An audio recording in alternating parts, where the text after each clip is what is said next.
So I'm glad you all could sit and talk with me a little bit this morning. So, and you all are special, not just because you're students and you're with Regis, but also because you're the first students that we've had the opportunity to Oh, have a oh, cool. conversation with. Yeah. Oh, nice. So that's so when Andy came to me and said he'd like this, I was like, oh, that'd be really great, to be able Yeah. to talk with nursing students. So that's wonderful. So Oh, I'm Lawana Brown, and I am the program director for the online track of the Women's Health Nurse Practitioner graduate, the graduate program.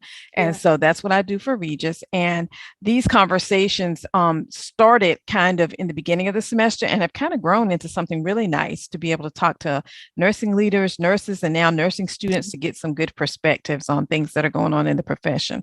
So what I'm going to ask you two to do, since we already know that you're students, is I always begin these conversations with finding out why nursing. Why did you Mm. come into nursing? What made you decide to go to nursing school? So, Jackie, tell us your story. How did you end up in nursing school? Yeah.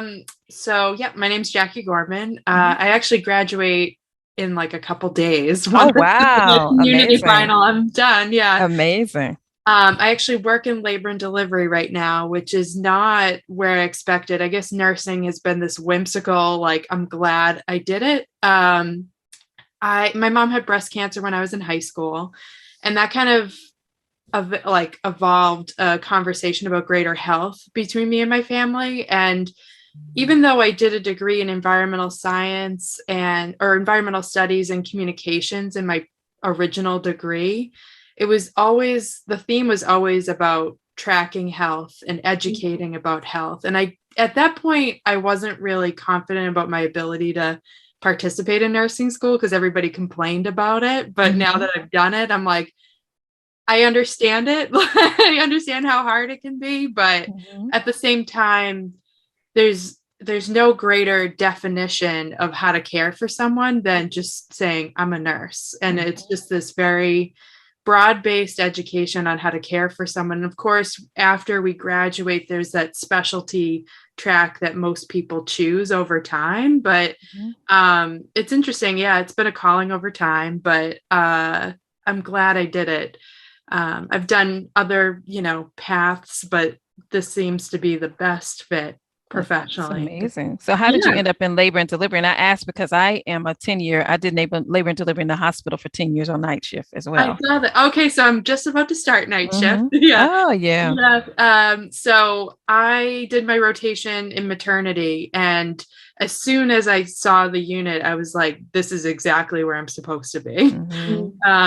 I like empowering the mothers. I love working with the babies, but it's that period of time where it's a very short duration, but the people remember you. They Oh, remember yeah. their labor and delivery nurses, and it's a great opportunity to let the patient take control as much as Hmm. teaching them at the same time. But this is something reminding them that this is something their body can do naturally or might need support, but they're in a safe space to do that. Hmm. Yeah, I like it. So, That's a great feeling. That's amazing. So, yeah. Beth, how about you and your story? How did you end up in nursing?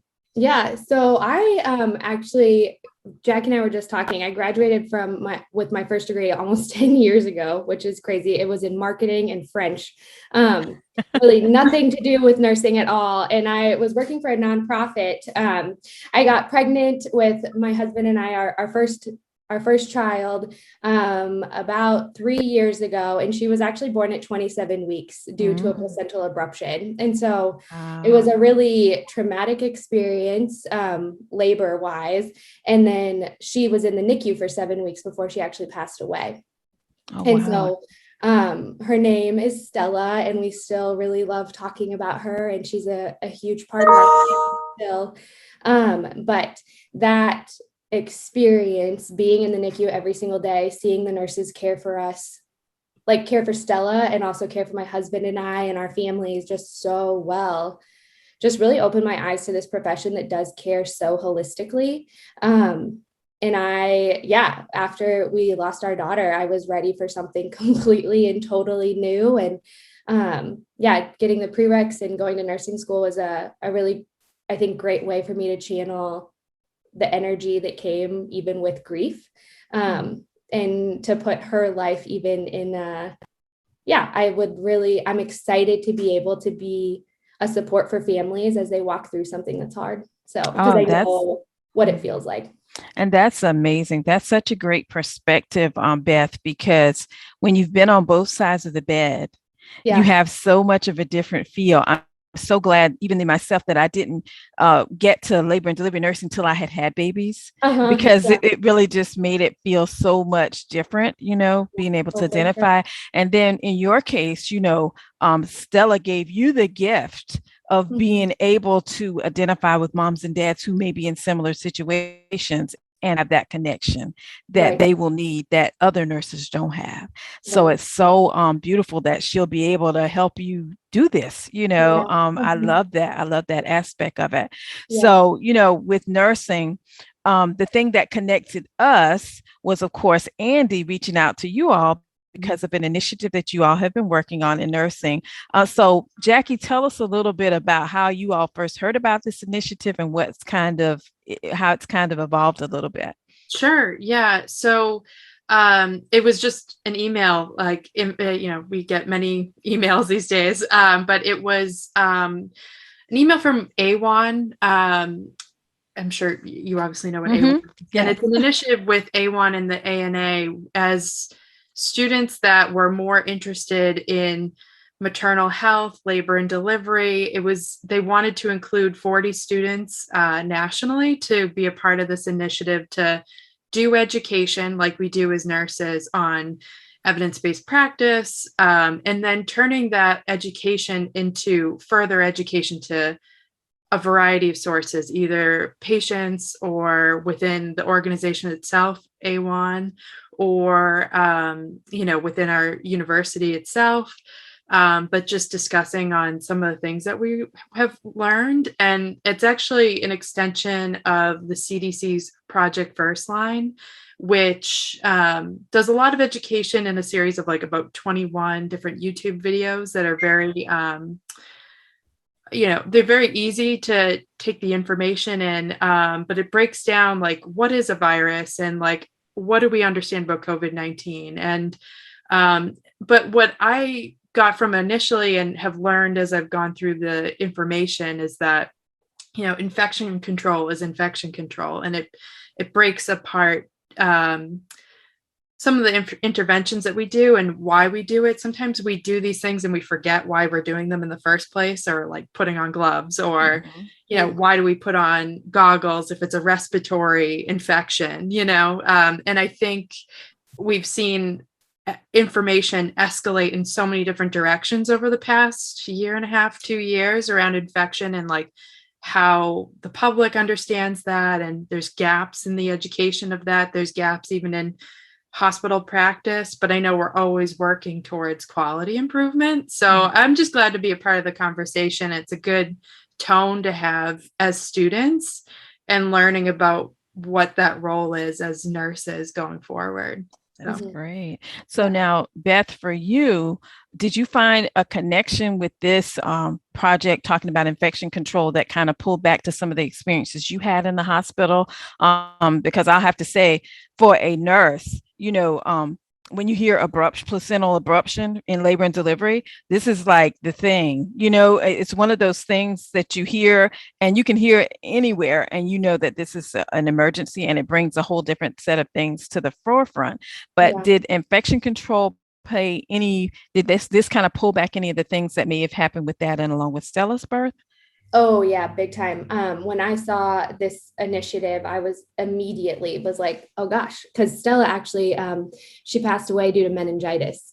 Oh, and wow. So, yeah, she was in the NICU for 7 weeks and there was a lot of stuff going on, but that is ultimately what happened. And so for me, they don't know, she was at that point was like a 32 weeker, I think, or when she got it. And so, her whole little digestive tract was very, very immature. And then the blood-brain barrier was obviously very permeable. And so they just didn't know what happened. And where we were was an incredible hospital. They took very good care of us, but obviously meningitis is a very communicable disease. And so that was really, I wrote about it when I asked to be a part of the initiative, when I applied to be a part of the initiative, was just, what for me, infection control, there's a very human piece to it. You know, it's not just we wash our hands because we're supposed to. It's like, what does washing our hands look like months down the road for someone who has a premature baby, for someone who is immunocompromised, that kind of thing. And so that was a huge piece for me, seeing this, especially working. I'm interested in labor and delivery as well, just with my experiences, and in neonatal nursing. And so, yeah, it hit me in a whole new way, I think. Exactly. Because I know, for us as healthcare workers, one of the first things you learn about in nursing is washing your hands. I mean, that's one of the first skills you learn, washing your hands, putting on sterile gloves, maintaining a sterile field, those kind of things. But like you said, over time, it can become just the thing we do, and we don't really think about what we're doing and why. So how would you both say that COVID-19 has kind of pushed this issue of infection control, hand washing, all these things to the fore for you along with this project? Maybe you can start, Jackie. I would just say, based on what I've learned, is just the severity of COVID-19. Of course, its severity is kind of fluctuated over time as to, variants, et cetera. But I think the theme always remains true that we've had to explore defining what COVID-19 is. When we first learned about it, we didn't know what kind of PPE was required to protect us from that, because there's all different levels we know of, droplet precautions. Is it respiratory precautions? Do they need a negative pressure room? There were all these different things that they were trying to define. And meanwhile, nurses felt isolated and not having the protection that they had. They didn't have adequate resources around it. At this point, that conversation is a little bit different. But yeah, that's what I was thinking too. That made us think about things differently. I was thinking to myself, oh, look, we have company. So cute. We love that. That happens all the time in meetings. Don't even worry about it. So, what I thought about was the fact that, when they talk about N95 masks, okay, so I work in labor and delivery. So we saw the N95 mask maybe once a year. When we did the fit testing and you got your mask and you put it in a little bag and you shoved it in your locker because, hey, I'm never going to get to use this thing. And then all of a sudden it became, where is my mask? Everybody's trying to dig them out and find them. So it changed, perspective so much for us on that. As you all were doing this research for this particular project, Beth, did you find anything out that perhaps you weren't aware of, or was there any light bulb moments like, wow, this is something everybody should know when you were doing this? Yeah, actually, even just looking over stuff again today, I think that in my brain, I knew that respiratory droplets, obviously they're breathed out, they can land on stuff. That's why you have to wash your hands. That's why you wear the masks, but it didn't hit me until today that they can get in your eyes, which is like, obviously that's a thing. Like if you thought about it a little bit longer, you'd realize that that's true, but it just, even eye protection has been a huge piece. And I think it's one that it's easy to just like leave your goggles on your head and not put them on your face when you walk into a patient room, but just remembering like, no, this is a real piece of this as well. And if we want to protect ourselves and protect our patients, then like we have to be really adamant about following all of the guidelines, all of the protocols. And so the respiratory droplet piece of like, yes, we can breathe it out when it happens, when we sing, it happens when we talk or sneeze or cough. And that's obviously why masks are important. But for me, today in particular, it was like, oh yeah, eyes too. You got to think about your eyes. You don't think about all of those things. You're right. And when I think about, I love that the CDC, has added to its knowledge base, because I will tell you that everybody knows who the CDC is now. Okay. So before, people might not have been really clear, but we all are really pretty clear on who they are now. So I feel like they'll get a lot more traffic. And so it's good to have these resources out there. But thinking about the project and just in all that you all have done, one of the things we're fighting is misinformation. Because there's so much out there and there's so many quote unquote experts that are putting information out, and it's not exactly what it needs to be. So if you could create your public service announcement, that you're going to give to America to say, if you only remember this, these three things or this one thing or whatever, what would it be that you, as you go through your life and you're in the general public and you see people, you say, oh, I wish I could just, say to you this. Yeah. What would you say, Jackie? I mean, the biggest thing for me would be washing your hands, keeping the mask on, keeping a distance between people. A lot of people, I think those three things people have really just not, either they did at the beginning or they forgot, but those are really big pieces. Obviously, we know hand washing breaks apart that the virus, and even though it's not a respiratory droplet, what we touch and what we interact with still can be carried.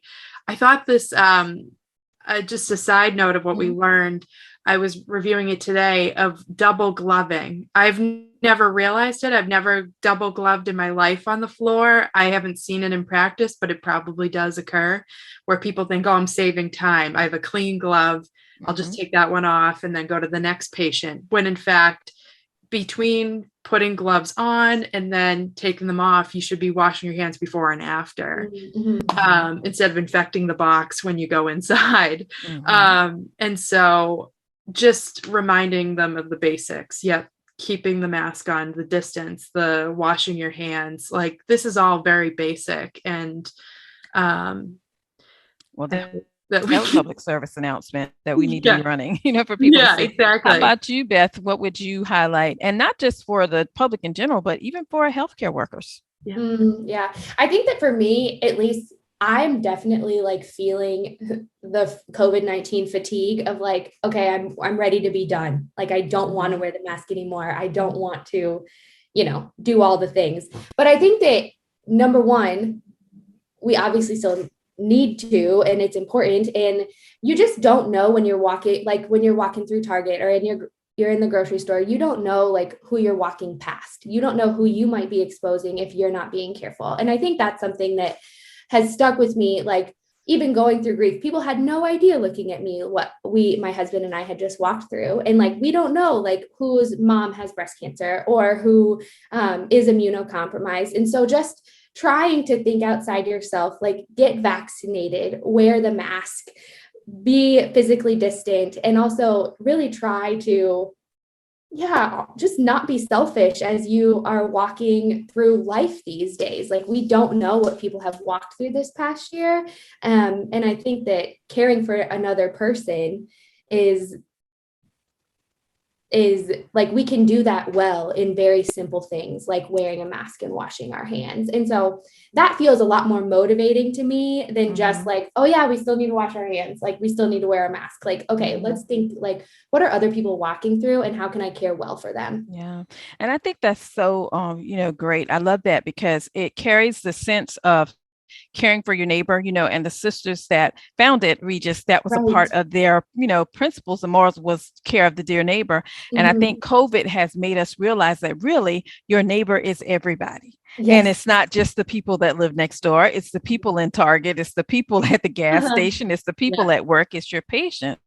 Yeah. And so being able to say, I understand that I may have the right to do certain things, but I'm going to do this because I want to be a good neighbor and because I don't know what you've gone through. And I don't want you to have to go through, some of the other things, that are going on right now. So I think this work is really important. I do want to highlight one of the things that I think might be helpful to healthcare workers, because this is what happens. We get the box of the, the little thing of the Sandy wipes or whatever they may be called in your clinic.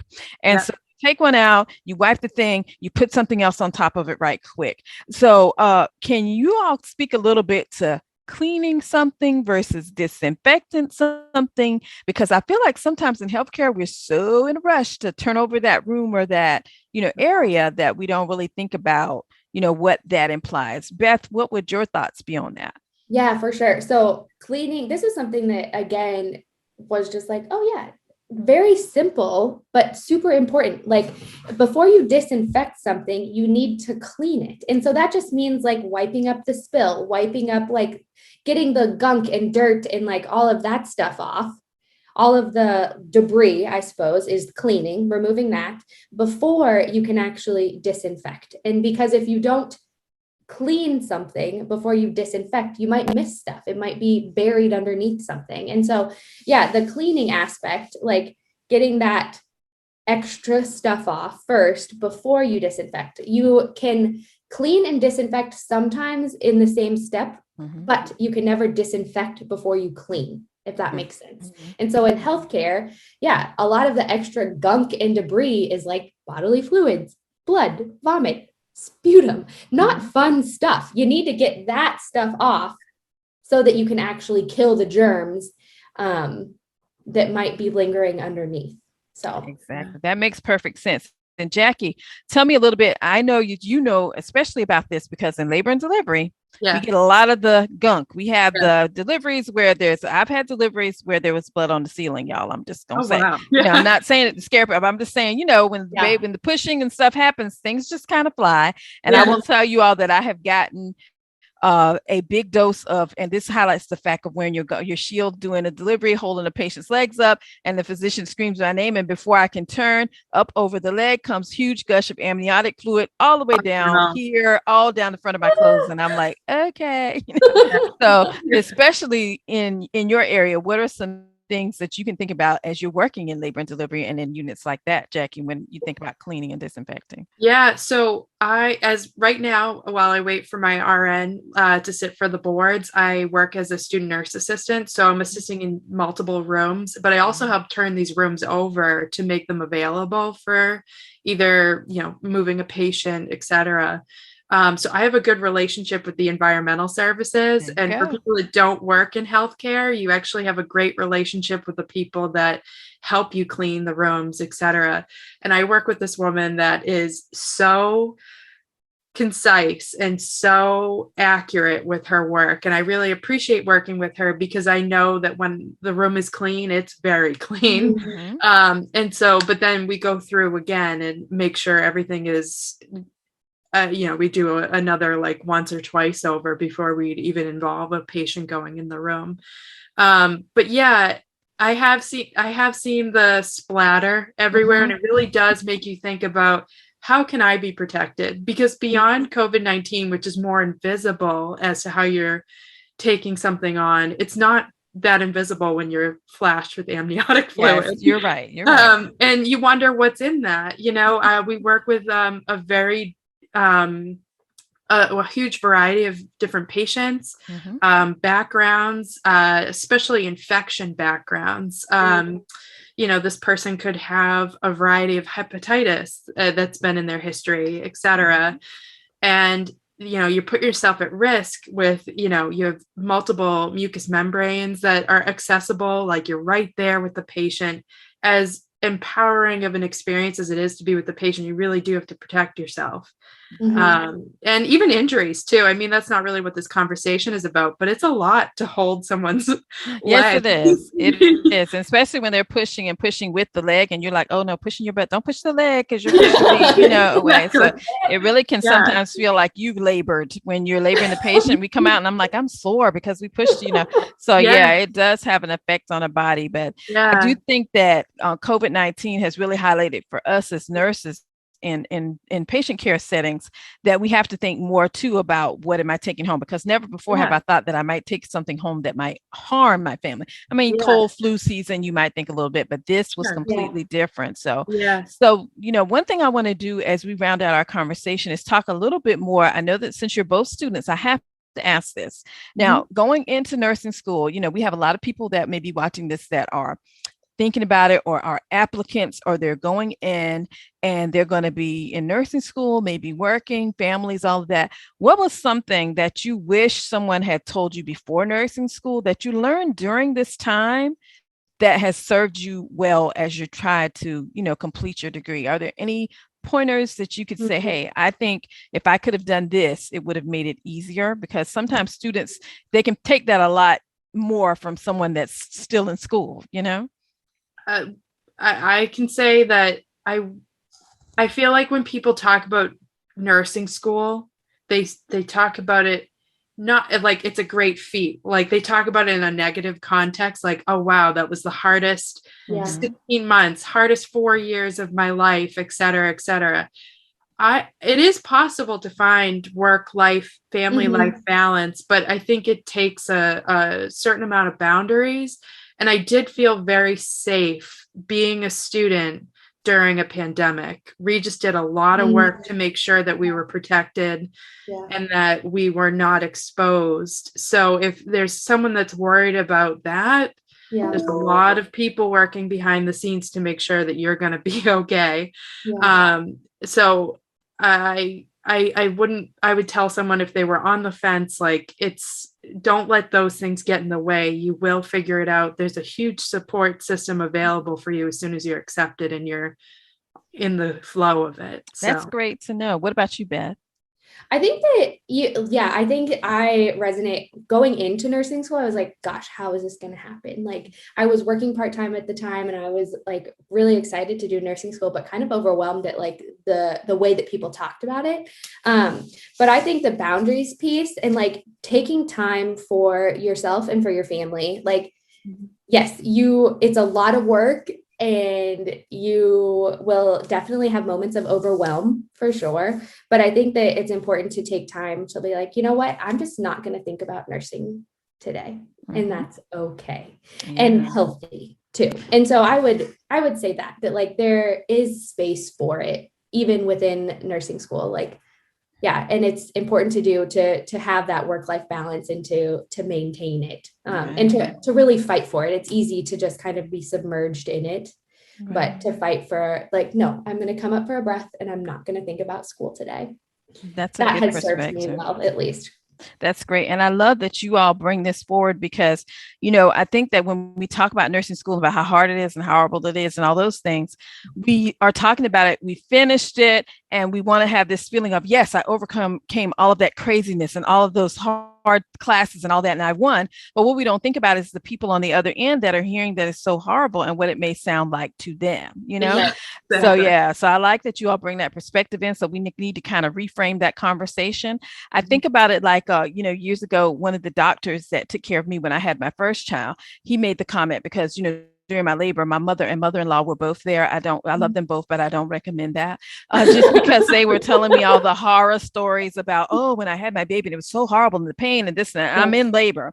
And so what my doctor said to me, he was so lovely and he's still my great friend today, Dr. Robinson. He said to me, anytime a person tells you how horrible labor is, listen to their story and then ask them, how many children do you have? And they will probably say more than one and then say, well, if it was more than one, it absolutely must have been worth it because you did it again. And so it's the same thing with people with nursing school. Yes, it's difficult. It's hard. You have moments where you feel like you're just not going to make it. But would I do it again? Absolutely. Because this is what I'm supposed to be doing. And each of us would probably say the same thing. I would do it again to be at this point. So I think we need to reframe that so that students will have a more optimistic outlook, So what's up? So you got graduation in a few days, Jackie. What about you, Beth? Where are you at in the flow of things? I'm done in May. Oh, you're done in May. Okay. This coming May. Jackie and I started at the same time, but I took the summer off to have another baby. Oh, how about that? Well, that's wonderful. Congratulations. That's a good reason to take the summer off. Yeah, no, it is. I always advise students to do that. I've had a couple of classmates that I had one that had a baby on Friday and came back for exams on Monday. And I was like, but she was at the end of her nursing. So I was okay, I might can, she was like, it was senior semester, but in the middle, I could see, hey, I'm taking the semester off because you just need that moment to, to have, and all that. So what's the baby's name? The new baby? His name is Ephraim. Oh, how lovely. I love that. That is a beautiful name. So I have a friend whose husband's name is Ephraim Zimbalist, after an actor from years ago. I'm dating myself. He's from way, way back. Y'all wouldn't know him. But I have heard of this actor, but only because my grandma asked me if that's why we named our son Ephraim. Oh, really? Yeah. So you have to look him up. He was an actor, but it's been a long time ago because I'm old. So. But I want to tell you all what I love about these conversations is they always remind me of how much I love nursing, how much I love nurses, and how much the people that come into nursing love nursing, because the passion always comes through in the conversations. And that's the same thing for you all. And also that I learn things, and I love learning new things and finding new ways to package things so that we can, be excited about them again. I think we're all excited about infection control at this point. COVID kind of birthed that for us, so it's like, is that clean? Did you wipe that? I think that, and this is the same in the general public. I hear to tell you, there's Lysol in every household in America now. I guarantee it. Everybody has canned Lysol just because it's heightened that awareness. So hopefully healthcare workers and others will be able to go to the CDC. And is there a particular space they need to look for the modules? I know we have learning modules that are there because we've done them for like STD and things for our students before. Is that where this information will be housed? You can, but it's easily available on YouTube if you just if you just type in Project First Line. Dr. Abby Carlson is the one that goes through those 21 episodes. So those are easily available, but they could take them for modules too within the CDC. Okay, great. Yeah. Well, that's amazing to know. So everybody needs to check that out. And I want to thank you two ladies. I want to say that I'm very proud of the work that you've done. I am very proud of the fact that you're almost at the end of your nursing career, because I know what that means, and how exciting that is. And I really hope that you'll be able to find, practice areas that really give you a passion, that allow you to be able to take care of your patients, and that you'll, as new nurses, invite other nurses into that same pathway, because the mentoring piece is so big that we want to be able to bring folks along. And then, in labor and delivery, Jackie, you'll have people that will bring you along. My work mother, who's like a mother to me, retired from nursing 40 plus years on the floor as a nurse. Worked her last night shift in labor and delivery this past week.